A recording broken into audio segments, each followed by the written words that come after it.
укканда ар бир кыргыздын жүрөгү козголо баштады окшойт. Баягы жоокерчен, согушкер эл экенин дагы бир жолу белгилеп.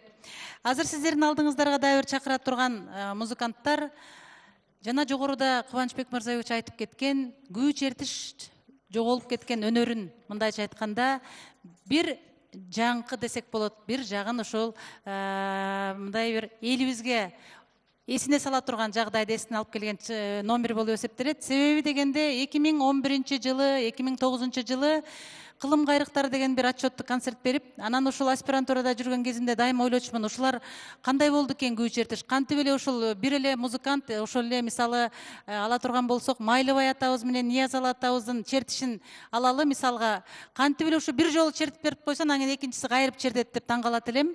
Анан ошол күндөрү жүрүп бир ойго келдим, себеби Баймабай Казакстандын Курмангазы атында консерваториясында бул илимий практикалык семинарлар, конференциялар өтүп турат. Ошонун биринде ушул түрк тилдүү элдердин бир аспапчылары келип калды. Ошол жерде ушундай күү чертиш болуп калды.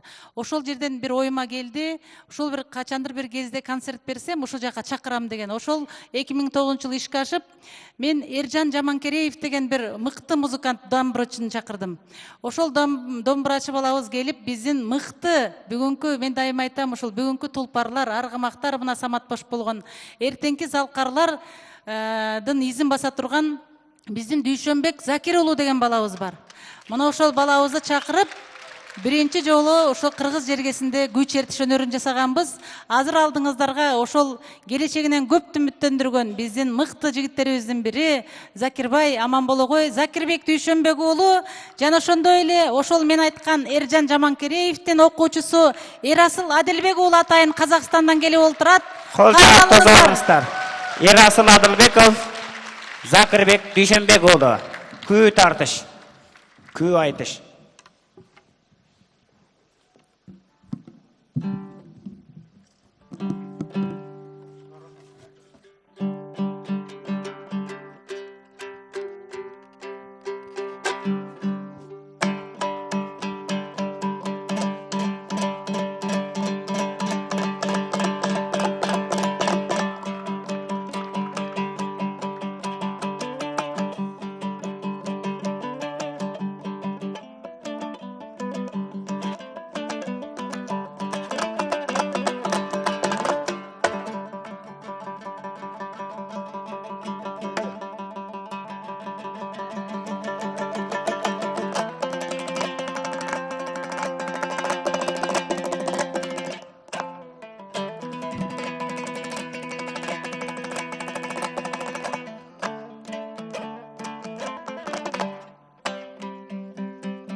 Barakende, koldoq turabız,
barakallah Zakir abi.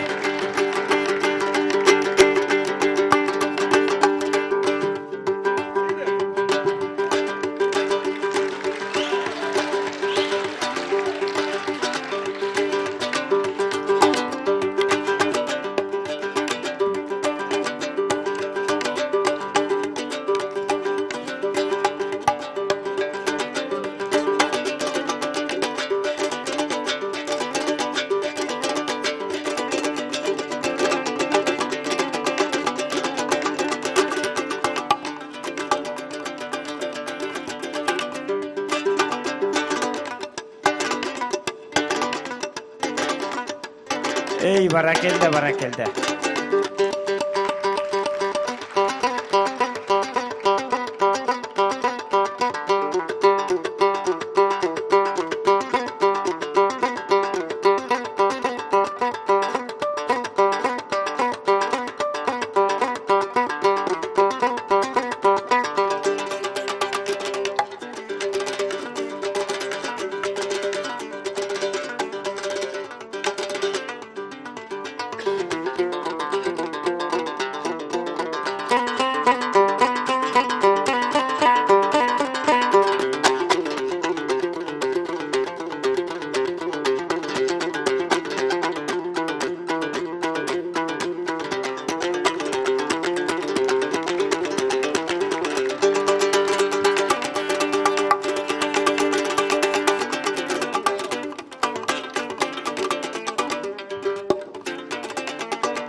Ey barakallah mana.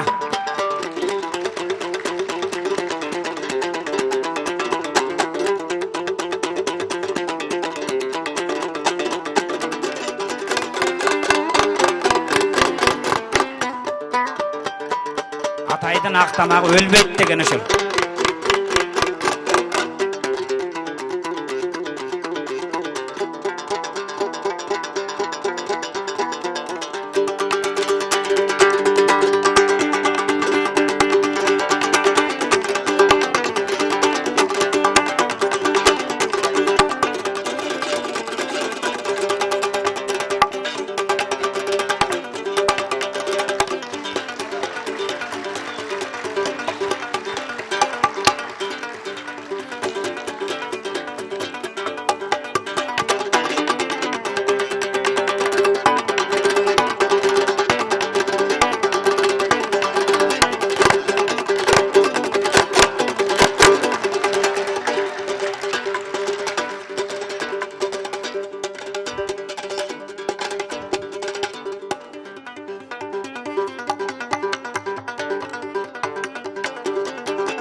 Ey barakelde Azamat.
Ey barakelde Azamat. Ey kol çalılar.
Barakelde. Barakelde. Kol çağılar olsun.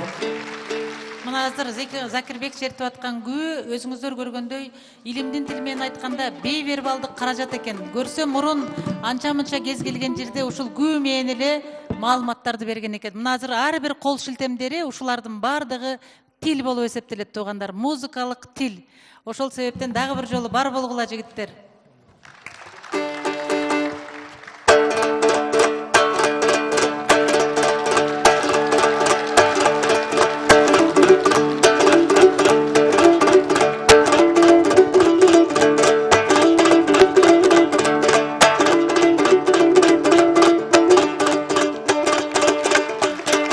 Kol çağılar azamatsın.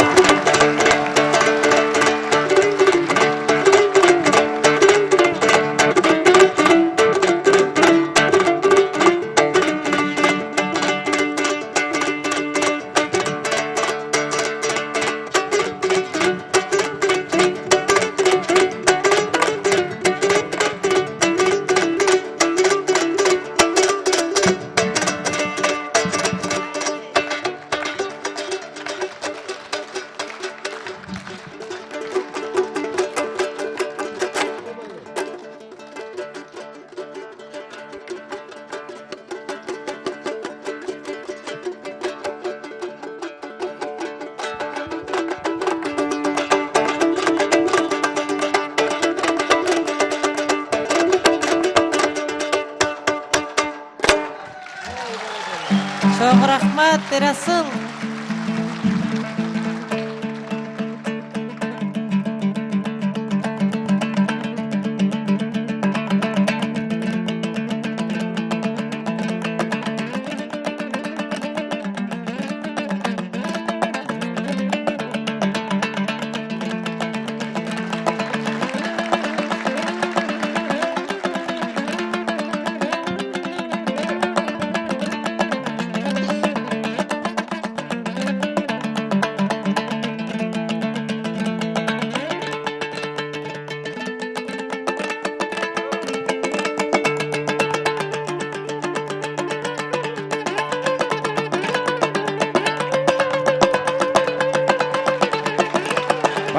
Vale.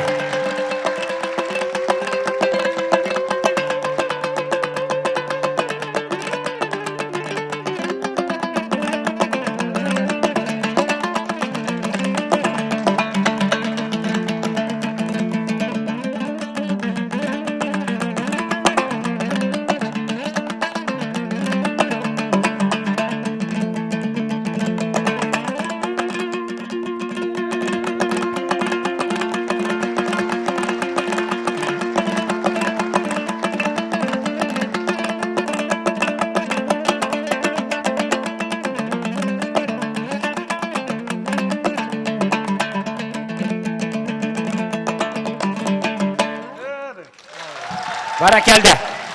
Turup жүгүнүп коюңуздар эми, кол чабуулар болсун. Биздин жигиттер кызып баратат окшойт. Эми кызып. Ерасыл Машпа тойдон жаңы вариантын сунуштады, бирок биринчи казак жигити катары тарыхта калды. Кандай дейсиздер? Салттуу музыканын жубалыгын калкагында.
Баракелді. Қырғыз-қазақ достығын, қырғыз-қазақ бір туғандығын анық анықтаған ең мықты